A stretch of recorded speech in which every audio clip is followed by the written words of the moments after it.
Yan, nilagyan ko na po ng isolation yung loob. Una, nilagyan ko muna ng insulator, then pinatukan ko siya ng leatherette para yung lamig hindi niya nasisipsip. Instead na yung gamitin ko yung black carpet, ito yung ginamit ko yung leatherette para mag-stay yung lamig niya.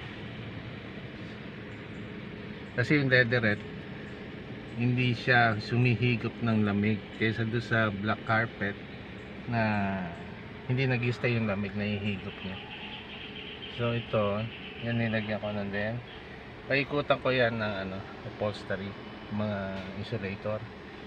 Then yung flooring niya, nilagyan ko na rin ng 1 inch po yung kapal niyan. Parang init hindi pumapasok. Ito po kasi yung makina nasa ilalim nito. Then ito, dati mainit, ngayon hindi na. After 2 hours of driving, yan yung nakuha kong temperature, 18.1 centigrade. Yan yung result nung pagkaka-insulate ko ng loob nito. Yan ang leatherette.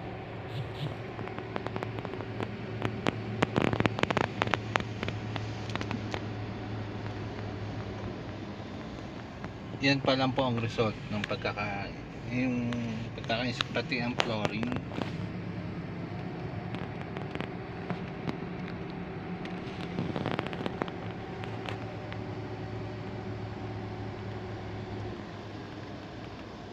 Insulator muna, and then leatherette po yung gamitin natin para hindi siya lumalabas yung lamig.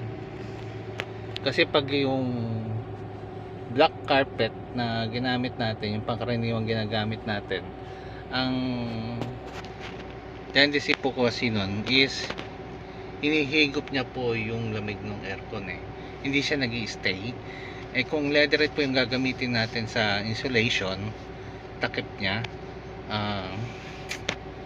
hindi po siya lalabas yung lamig, mag-i-stay siya, hindi siya humihigop ng lamig. And then, ang setting po ng aircon is nasa 1 lang po yan. So, ang temperature natin is 18.2 to 18.1 minsan pag tumatakbo. Yan po, yan pa lang po ang result nung ginawa kong insulation. Sa 1 pa lang po. Pag dinos pa natin yan, mas malamig pa. Nasa taas po pataas po yung hangin niya, tumatama po dito. So pag hinipo nyo to, para kang nasa rep, yung gilid ng rep, lamig. Kayo din po ma-experience nyo po yan pag yan po ang ginamit nyo.